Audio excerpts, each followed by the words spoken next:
Bonjour à tous, alors on se retrouve pour cette quatrième et dernière partie de ce chapitre 17. Donc je vous rappelle que nous sommes dans le chapitre 17, prévoir l'activité, dans notre thème 4, temps et risque. Nous avons vu mener une veille informationnelle en grand 1, avec définition et les sources d'information. Nous avons vu en grand 2, estimer un résultat prévisionnel, avec les charges fixes et les charges variables. En grand 3, comment calculer un seuil de rentabilité, sa définition, son calcul. Et maintenant, nous allons aborder cette quatrième partie, mesurer l'incertitude liée au temps. Vous êtes sur la page 252-253. Je vous laisse lire les documents 1, 2 ainsi que les documents ressources. Vous mettez la vidéo en pause et vous faites les deux questions de l'itinéraire 2 et on se retrouve après.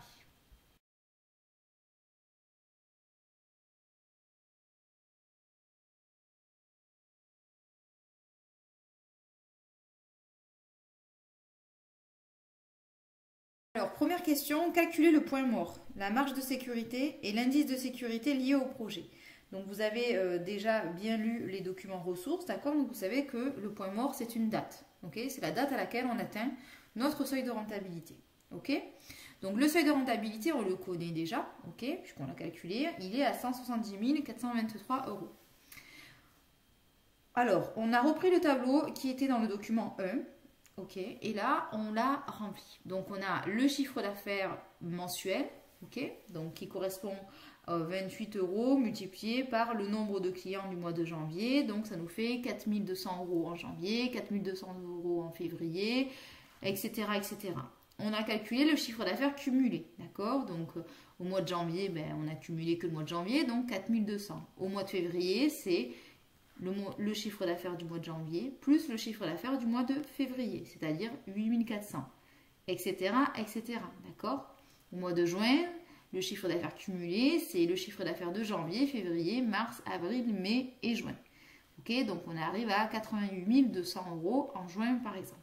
Une fois qu'on a rempli ce tableau, d'accord, on peut voir à quel mois est-ce qu'on arrive à notre chiffre d'affaires pour lequel on n'a plus de pertes, d'accord? C'est-à-dire notre seuil de rentabilité, puisqu'on le connaît, il est égal à 170 423 €. On voit que ça se situe donc au mois d'octobre. Le chiffre d'affaires du mois d'octobre, il est de 25 200 €, parce qu'on veut savoir à quel jour au mois d'octobre ça arrive, ce point mort. Le chiffre d'affaires journalier, d'accord, on fait 25 200 € divisé par le nombre de jours du mois d'octobre, c'est-à-dire 30, ça fait 840 € par jour. Le chiffre d'affaires cumulé à fin septembre, on est à 163 800. Donc à partir de là, on va savoir combien est-ce que de jours on doit rajouter pour arriver à 170 423 €. Donc, on fait le seuil de rentabilité moins le chiffre d'affaires du mois de septembre, 6 623 €. Donc ça veut dire que quand j'ai atteint 6 623 € juste sur le mois d'octobre, d'accord, ça veut dire que j'atteins mon seuil de rentabilité. Donc 6 623 divisé par 840 €, hein, c'est le chiffre d'affaires qu'on fait en une journée au mois d'octobre. C'est 7,89, donc on va arrondir à 8 jours. Donc le seuil de rentabilité serait atteint le 8 octobre. Ça veut dire que le 8 octobre, on a atteint 170 423 € de chiffre d'affaires. On veut aussi calculer notre marge de sécurité et notre indice de sécurité. Donc là, on reprend notre tableau et on fait le calcul chiffre d'affaires annuel moins le seuil de rentabilité égale marge de sécurité. Donc j'ai une marge de sécurité à 26 977 €. En pourcentage, l'indice de sécurité est de 13,7%.